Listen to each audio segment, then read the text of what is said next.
If you've ever stood in your aging parents' kitchen trying to figure out what to actually buy, picture this. Two devices on the counter. A $1,500 AI companion robot whose press release says it cuts older adult loneliness by 95%, and a $40 Echo Dot. The companion is talking. The Echo, though, is dark.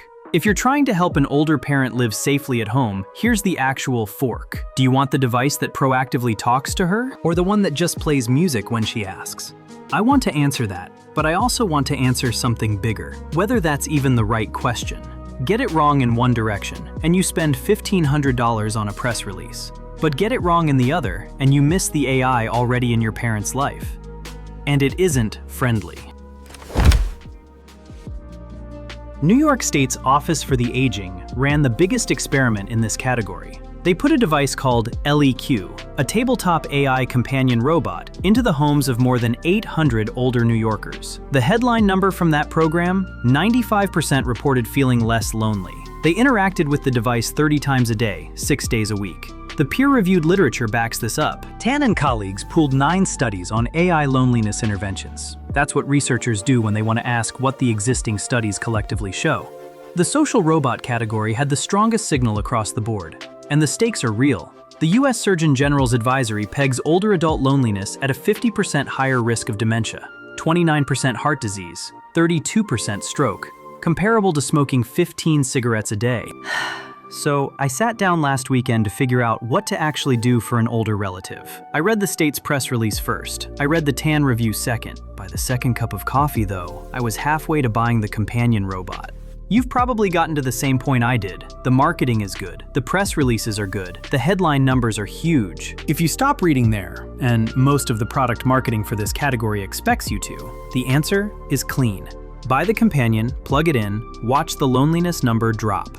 It's the kind of evidence base that holds up if you don't push on it. But here's the catch. I went looking for the cleanest study in the whole literature, the one with the strongest methodology. It turned out not to be about a $1,500 companion robot. It was about a $40 Echo. Jaffe and colleagues took 105 homebound older adults, peer-reviewed, published in 2025. They gave them off-the-shelf Echo shows and trained them on the boring stuff: medication reminders, hands-free calls, music, weather, what day it is. 6 months later, loneliness scores dropped almost 11 points on the UCLA 20. That's a standard loneliness questionnaire researchers use to compare studies, statistically significant at p less than 0.001, meaning the effect didn't show up by chance. The proportion of participants with moderate to severe loneliness fell from 89% to 65%. Meanwhile, the 95% number, the one I almost bought into a minute ago, is vendor collected. No control group, no independent instrument.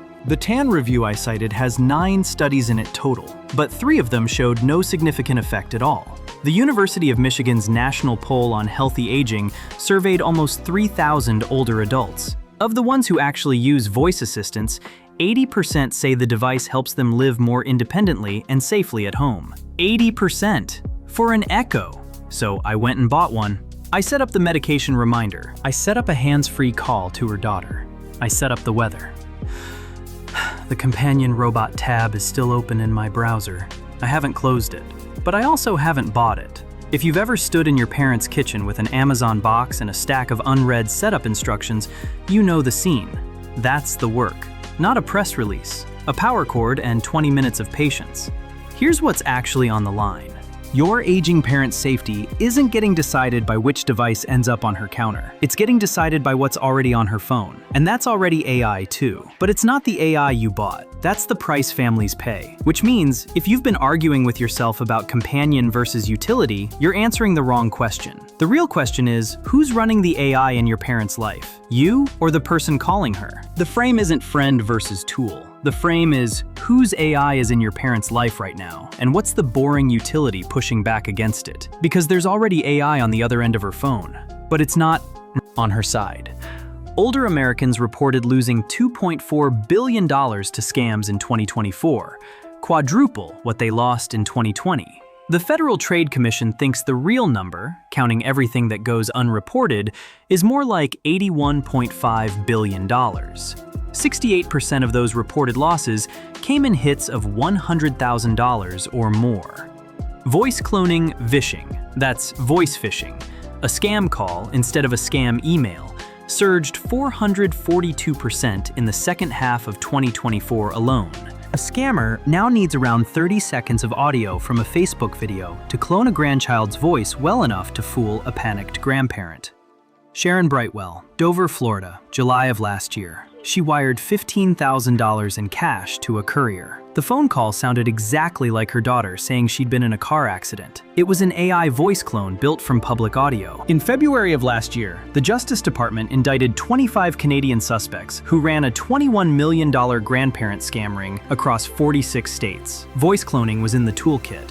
And the most dangerous AI use of all is the one nobody's selling you a device for. The older adult, alone with a chatbot, asking it a health question. Researchers at Mount Sinai fed leading chatbots fake medical terms, made up diseases, fake symptoms. The chatbots hallucinated. That's the AI making up confident answers that don't exist anywhere in reality. They came back with fake diagnoses and fake lab values 83% of the time. They didn't push back. They ran with the lie. The University of Michigan poll found 46% of older adults already distrust AI-generated health information. They are right to.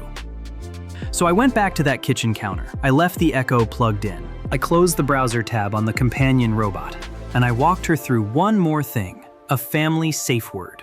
If the grandkids ever call panicked from a wrecked car, we agreed on a phrase. The AI can't fake what nobody put on Facebook. The thing to notice is that the marketed companion story and the dangerous chatbot story are the same story told from opposite ends. Both treat AI as something your parent has a relationship with, a friend who helps, a friend who advises, a friend who's there when she's lonely. But the peer-reviewed evidence keeps pointing at a different thing. AI works for older adults when it's a tool. A hands-free dialer, a medication reminder, a music player, a second pair of eyes on a suspicious text. But it fails for older adults when it's an authority, a medical opinion, a financial recommendation, a stand-in for the grandkid who's supposedly calling from a hospital. The boring uses have a quiet, replicable, empirical signal. The marketed friend pitch, though, has a press release and a methodology footnote. And while everyone in the older adult AI category argues about which device feels warmer, the actual AI in your parent's life is already in motion. On the other end of her phone, on the other side of her health search, on the other side of her grandson's Facebook page. If I were you, here's what I'd watch for. Anyone selling you AI companionship as the answer for an aging parent is selling you the press release. The peer-reviewed wins are unglamorous. The threat that's already in your parent's life isn't the device on her counter. It's the call coming in on her phone and the chatbot she opens when nobody's looking.